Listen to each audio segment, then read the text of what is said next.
Hi, everyone. Matt Clarke, research analyst for Money and Markets here with your weekly marijuana market update. Now, make sure you subscribe to our YouTube channel, get notified every time we put out a new video. We do a lot of videos each and every week. A lot of great weekly video features, including Ask Adam Anything, where I sit down with Chief Investment Strategist Adam O'Dell. We talk about all things related to the stock market and investing. We have Investing with Charles. Green Zone Fortunes co-editor Charles Sizemore and myself sit down and talk about everything related to stocks and the economy. We even compare stocks to give you the best investment advice. And we have The Bull and the Bear. This is our weekly podcast.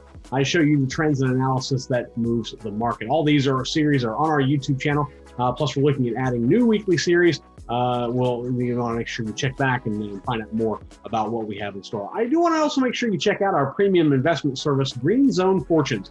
This is where Adam, Charles, and I and our entire team work very hard to give you our best stock pick each and every month, and it's delivered right to your inbox. I'm going to put a link right up above one of these corners here, let you know where you can find out more. And the price, really, really cheap. And we have closed out several big winners, some triple-digit gainers, and you want to be a part of that. To find out more, just click on that link above and get more information. Now, today, I'm going to talk about a few things. One, I'm going to start with the state of legalization here in the United States. Then I'm going to answer a reader question after that. Now, the big hope and dream of every cannabis investor, myself included, is that Congress is going to get itself in gear and finally listen to a majority of voters and legalize cannabis federally. Now, in April 2021, a poll by Pew Research Center found that 60% of Americans believe marijuana should be federally legalized, both medically and recreationally. 31% said only medical marijuana should be legalized. But in total, any way you slice the pie here, more than 90% of Americans believe we should have legal marijuana in the United States in some form or fashion. However, lawmakers in Washington continue to view marijuana kind of like alcohol was viewed just before Prohibition. Despite the fact that a majority of the public wants it to happen. There's a tax benefit, there's business involved, there's investment involved, there's all sorts of potential there's a lot of possibilities here, and Congress just seems to be stuck in some sort of land where they don't really feel this is a viable option for some reason, and it's just beyond a lot of people. So, as I've said before, it's going to take states to push legalization. And so far, it seemed to work. Now, during the election cycle of 2020, cannabis advocates scored victories as the voters approved recreational legalization in Arizona, Montana, New Jersey, and South Dakota. Medical cannabis was also approved in both Mississippi and South Dakota. A stumbling block came as courts overturned the will of voters in Mississippi and South Dakota, but the message has been pretty clear. Last year, New York, Virginia, New Mexico, and Connecticut all approved recreational cannabis, and we can look ahead to this year, which is the next big election cycle in terms of what we can expect for more cannabis legalization. Now, much of the focus on this will be on the midterm elections for Congress, where control of both the U.S. House and the U.S. Senate is going to be up for grabs. However, cannabis companies and investors like you and I should be looking at individual states where cannabis referendums could make their way to the ballot. According to a recent article by Marijuana Business Daily, voters in 8 states could vote on legalization questions in the coming election. There are strong efforts to get recreational legalization measures placed on the ballot in Arkansas, Missouri, North Dakota, Ohio, and Oklahoma. Now, in Maryland, that state's legislature is poised to use legislation to get the question on the ballot, whereas in the other states, it's going to become a deal where advocate groups have to get signatures to put it on the ballot. In Maryland, the legislature is going to do that for them. Voters in Idaho and Nebraska could be voting to legalize medical use marijuana as well. Now, if recreational cannabis measures on the ballot are on the ballot in those states in 2022, and they are all approved as they were in 2020, it would bring the number of states with legalized adult use cannabis to 24. And you also have to factor in the fact that the District of Columbia and the island of Guam, which is a U.S. protectorate, also has legalization measures. And that means that nearly half the states in the U.S. will have adult use cannabis. Another state to keep in mind, to keep an eye on here, is also the state I'm currently living in, and that is Florida. Advocates have hit roadblocks in the courts to get legalization questions on the ballot in 2022, so now they're aiming for 2024. Wyoming is another state that has advocates looking at 2024 for a ballot measure after a failed attempt to collect enough signatures for a petition in 2022. Now, another state that could see problems with this is my home state, and that is Kansas. And believe me, I have nothing to do with either Florida or Kansas, but it's just interesting that there's that tie. The Kansas House of Representatives, which, by the way, let me explain a little bit. Both the Kansas House and the Kansas Senate are very much controlled by Republicans and have been for a good number of years. Only the governor's office has switched between Republican and Democrat. It's now being held by a Democrat in Laura Kelly. Now, the Kansas House approved a bill to legalize medical cannabis, but recent events could see that bill challenged in the state Senate. Originally, the House bill, which needs Senate approval before going to the governor for her signature, which she said she would likely give, was scheduled for 2 days of hearings in the Senate Federal and State Affairs Committee, according to Marijuana Moment. Now, the Senate, every state has different committees, and Federal and State Affairs is typically where cannabis legislation goes to be debated before going to the full floor. However, the Senate president, who's Ty Masterson, suddenly moved the bill from that committee to another, where the bill faces an unknown fate. Interestingly enough, according to Marijuana Moment, Masterson chairs the new committee that it's being heard.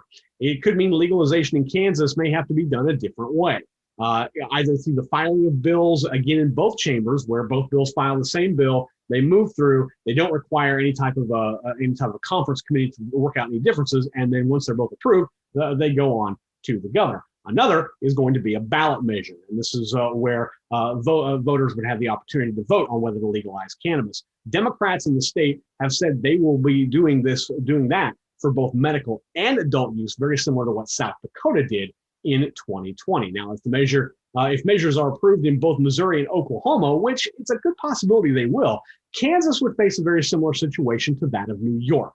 After New Jersey voters approved legalization in 2020, the New York General Assembly pretty much had its hand forced. They were going to legalize it anyway, but because New Jersey had fast-tracked it and approved it, it now forced the hand of the New York General Assembly to do something related to cannabis legalization. Otherwise, they had the risk of losing out on a ton of tax revenue as cannabis buyers were going to go across state lines to New Jersey or other states to buy their cannabis, thus giving those states tax revenue and not New York.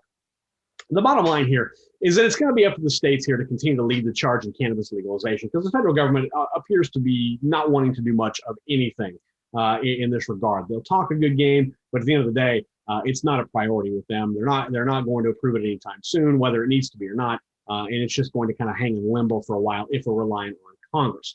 The problem is that while it will open up new markets for cannabis operators if states approve, it doesn't allow for interstate commerce, forcing cannabis companies to only work within the individual states rather than to try to scale their business on a national level.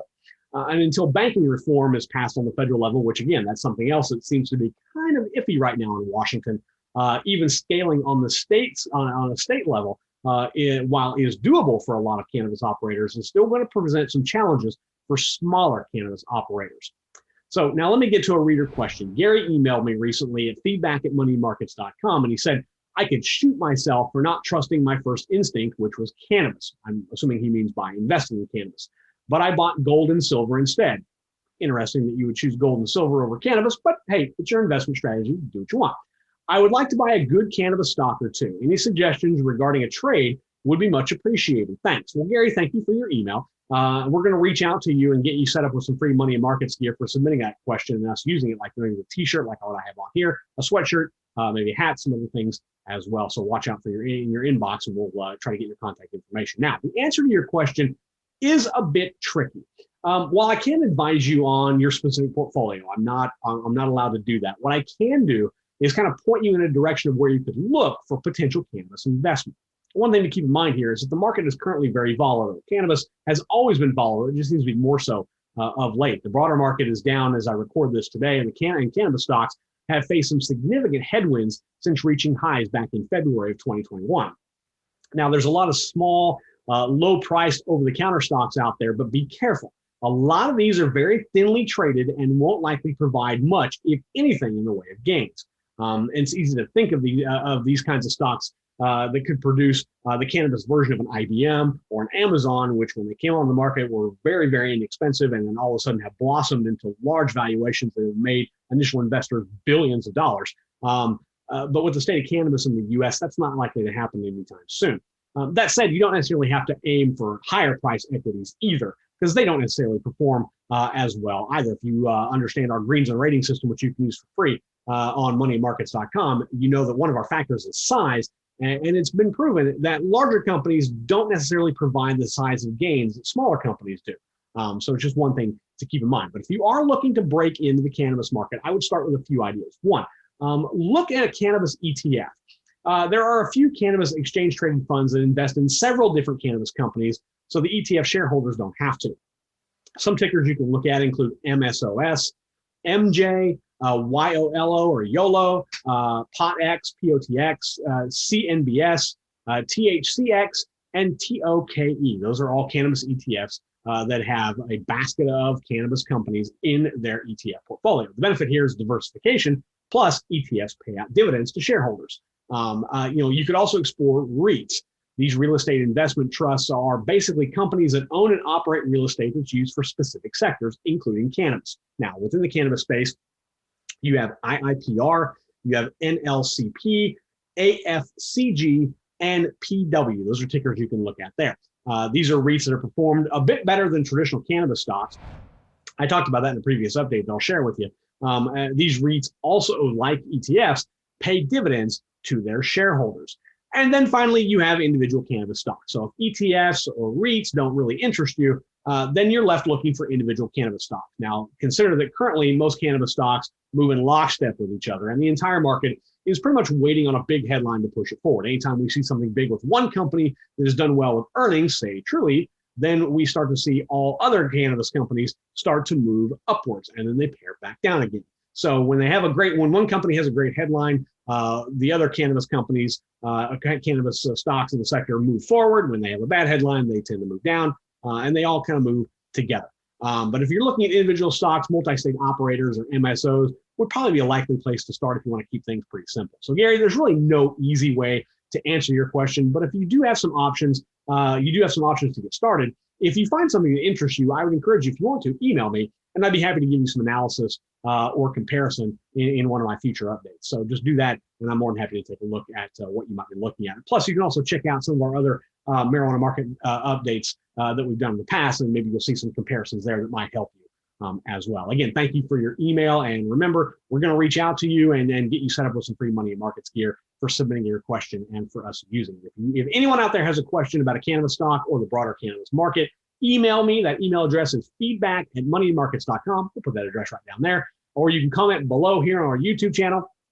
If you send us a question or a video of you asking a question or even a testimonial, maybe you've done well with some of the things that we told you about in any of our video series and we use it, we're going to send you some free money in markets gear like t-shirts, hats, sweatshirts, all sorts of stuff.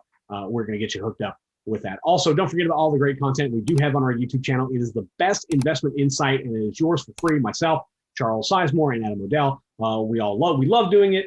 We do it each and every week, and we want to keep doing it. And we love when you send us questions and feedback. We love to see all that as well. Follow me on Twitter as well. I give you more insights, not just into the cannabis market, but the broader market in general. I also do have an inkling for athletics, for sports, as I used to be a sports reporter. I love football, which would be soccer. I like American football as well, but I really love soccer, European soccer. So I do kind of tweet on that a little bit as well. You can find me. My Twitter handle is investwithmattc. That's investwithmattc.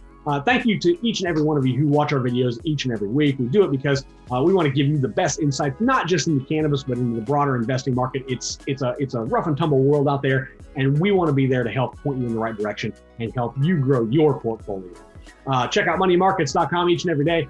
We provide you new content that is safe, sound, smart, simple, profitable investment information, all for your portfolio, and it is just for you, and it is for free. I'm Matt Clarke, research analyst for Money Markets, and your host of the Marijuana Market Update. Until next time, everyone, safe trading.